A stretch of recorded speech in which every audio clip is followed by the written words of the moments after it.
had no idea that we conducted court on Instagram and instant messages these days. He looks so sad there. I don't know why he's so sad. I agree with a lot of things that he said here. I agree with.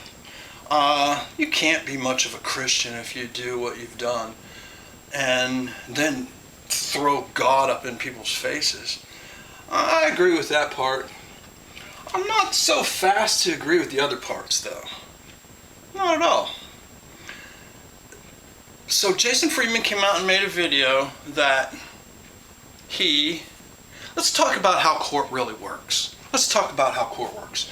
And this ain't how it works. First off, I've heard Jason blame me several dozen times now about the DNA. I didn't bring the DNA into this whole case. Here's how court works. Jason went into court, claimed that he was the grandson of Charles Manson. Okay, fine, write it all down. Boom, boom, boom, boom. He's the grandson. They don't care. They don't look into that in court. He's the grandson. Fine, go in. Newspapers even said he was the grandson. I now have to file paperwork because you just can't talk. You have to file paperwork. The paperwork that I filed, because I filed it myself. I was my own attorney. I couldn't get an attorney at that point. I filed it myself, and I did not put anywhere in that paperwork that I don't believe that Jason has any I didn't put that in the paperwork. All I put in there is I object to him making claim because I have a will from Charles Manson. That was my objection. Nothing to do with the DNA whatsoever.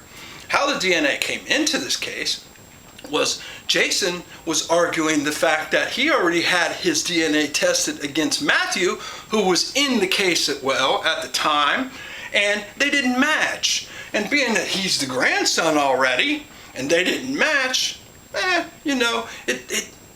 Matthew could have stayed in there and proved it a little bit more. Matthew's not the grandson. I'm not saying he's not. But if he was, he could have stayed in there longer and fought Jason. He didn't have any attorneys. They told him to get attorneys. He didn't get them, and the judge finally kicked him out. Okay, now we go on further. Now DNA came up in the case because of him and Matthew arguing about it, so now DNA's in the case. He brought it in there. Nobody else did. So you bring it in there? Okay, buddy, you prove it now that you are this person that you are saying you are with this DNA that you have. So he opened up the DNA in the middle of this case all by himself. Nobody else did it. He did it with Matt claiming that, oh, we didn't match. That's where in court you have to do a deposition. The other side deposes you, and you have to sit in front of attorneys, and you have to answer a bunch of questions. And the reasoning for this, you've probably seen OJ. Every time that something pops up about OJ and you see him sitting there, he's being deposed right there. The other attorneys are asking him questions. And the reason they do that is they want to trip you up in court. You know, you'll say something in this deposition that later that they found out wasn't true, so later on that they can say, hey, wait a minute, you said in the deposition that, and now we found out this. Okay, so you go in there and you sit down. Well, I did that. I did that twice, actually. Jason's attorney asked for it, did it there. The other attorneys asked for it, I did it there as well. Well, Jason refused. He always refused. He doesn't want to be deposed. He's like, screw it, I'm not doing it. Okay, fine. You can't force people to do things. You just can't force people. You can't go and grab him in Florida and pull him into a deposition and say, now you just can't do it. Legally, I guess you could. I mean, if the case was a criminal case, then the government can do anything. But as a public person, you can't really just go grab him and say, so he didn't do it? He didn't do it. One thing your attorneys will tell you is, and I'm sure Trump's attorneys told him this every single day, don't go on camera, don't go on camera. They tell you that, don't go on camera, because what you're doing when you go on camera is basically you're given that same deposition for free, because now you're doing it in the public realm. You know, it's like, okay, this is this, and since you're doing it to the public, I mean, most people aren't going and lying to the public, so that sort of thing will stand up in trial as well. So what Jason's done with this video is he's gave a public deposition right here.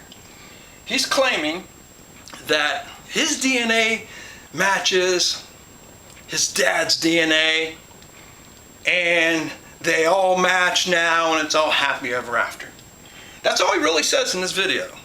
His DNA matches his dad's DNA, and that's what he's been saying since the very beginning. He said that since the very beginning, that his dad's DNA. So I take it as, you know, did you do some, like, one of these things where you swab your mouth, mitochondrial DNA test, where you swipe your mouth and you send it into 24andMe.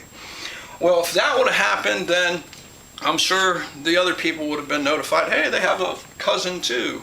So, you know, maybe you are related. But I haven't seen any paperwork in court. And you say your DNA matches with your dad's DNA. Well, mitochondrial DNA, they started using that in court. They used it, the first time they used it in court was in 1996. Your dad died in 1993. They were still using DNA back then, but it was more of fingerprints, matching hair, and they was matching blood with blood types, like if you had an A positive or a B positive. There was no such thing as DNA when your dad even died. So that throws me when you say in this that your dad's DNA matches up with your DNA. When did they ever take your dad's DNA? I mean, there's probably all kinds of blood to be had. Even if you've saved it since 1996, to do a DNA test on it with, how did you get that blood anyway? I mean, it was at a crime scene, so they wouldn't just hand it over to you, because you would have had to prove back then that you know. So where you say that your dad's DNA matches and we're all happy, basically all you say in this video is a bunch of confusing stuff, where you've already deposed yourself here. So if there was anybody in the case that had any kind of lawyers that might say, oh, hey, Jason said this, here, look at this video. He deposed himself on this video. Can we use this in court, and can we ask to see his dad's DNA? Sure, I guess. I don't know. They're the big happy family, not me. I'm just saying, don't come out and be so quick to believe anything that didn't come out in the real court. The real newspapers, even though most of the time it's biased newspapers, they still come out and print what happened. Where did they print this yet? So for like Nicholas to say, where do you come up to this conclusion at? Because if it comes from this video, it sure doesn't come from any paperwork from court. I know that for sure.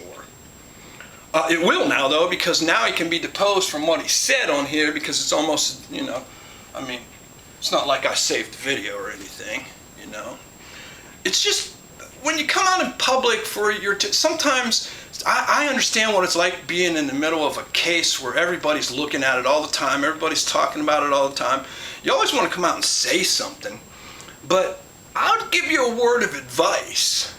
I would shut up.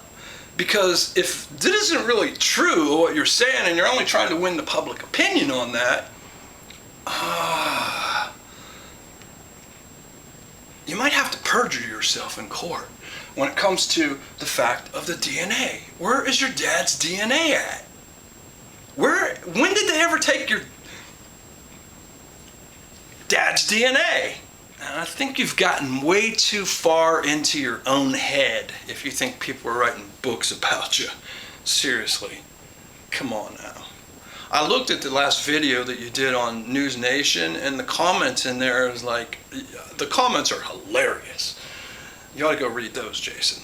Nobody's writing a book about you. They're writing newspapers about you, though, and the reason they're doing that is from your own making. From the time that you claimed the mat and the DNA to the time that you claimed, and then you just been claiming everything. And when you claim so much and you don't back it up, the newspapers tend to write, guy claiming to be the grandson, because you're claiming a bunch of things and you're never proving them.